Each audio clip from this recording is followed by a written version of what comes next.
for your children cause you to rather kill your children than let the dreams go. Here we have a family in South Africa where the son was playing rugby and he had a sports injury, and after this he was stuck in a wheelchair, and apparently the father couldn't handle the fact that his son would not grow up to become a rugby player, and the father then strangled the son and the mother. And everybody now is in shock because they couldn't believe that the father would do something like this. But if you actually look at the experience of the father, what happened was the following. You know, for a lot of parents in today's time, within the current money system, we have parents placing a lot of value in who their children should become within the system. This causing both the parent and the child to experience immense pressure, because if anything goes wrong and something like this happens where the child experiences an injury or is in an accident, or even experiences some kind of disability where they have to change professions, this could cause not only for the child but for those who placed a lot of hope within what the child could do within the system. And by this kind of pressure could lead people to not only experience immense pressure within themselves, but in this case for a father to actually make the decision to kill his son. Now, a lot of people are saying he did this because he couldn't handle seeing his son suffering. But is that really the cause? I mean, if you had placed so much focus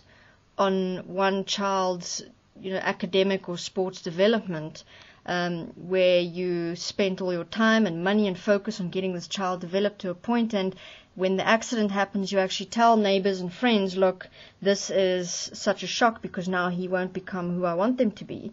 And this is where certain parents will actually allow themselves, within the backchat of the mind, to experience a change towards the child. Now the child is not who the parent is going to be. And a lot of people, even if you observe your own reactions towards your children, your friends, your partner, the justification that is used in the mind, the mind will quickly shift in the thoughts that are used to justify this experience within a person, because the person will then say, oh, no, it's because of the stress of what happened. But that's just a justification used by people within society to allow such events to happen, because even this now, the justification that is used by everybody around the family is that the father couldn't handle the pressure of seeing the son suffering in a wheelchair. That's not really what happened, because if you unconditionally work with the point in the moment as the child had an injury, now the child is in a wheelchair, and you make the best of the situation as it is, if that's how you deal with it, that's how you deal with it. But the minute the person goes into a state of elevated stress and participates within the mind in the thoughts of, I cannot do this, my son is suffering, I should do something about this, what kind of life is this? That is where you have to look at the underlying thoughts, which is that this father now experiences that his son is not becoming who he wants him to be.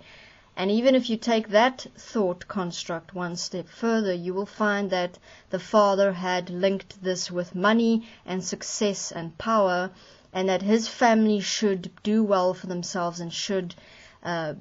be in, well-to-do positions within society. And the minute that was removed from the father's entire mind construct makeup of what he wants for his DNA and his future generations, it actually caused him, you could say, as a compounding of his own fears and anxieties about the future, caused him to actually then turn those thoughts around to actually killing the child and the mother. So giving feedback with regards to this point, because the focal point here is for us to again be aware of the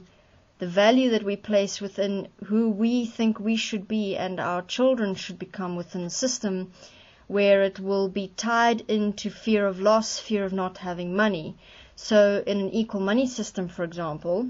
you would not have parents killing their families and, those around them because the person does not fit into their perfect picture of who the child should be, based on wanting to, the father and the mother wanting to feel that they have a certain status. In an equal money system, once everybody has equal money from birth, therefore dignified life, you will more and more see people diffusing the point of ego in relation to wanting to have a powerful position in society.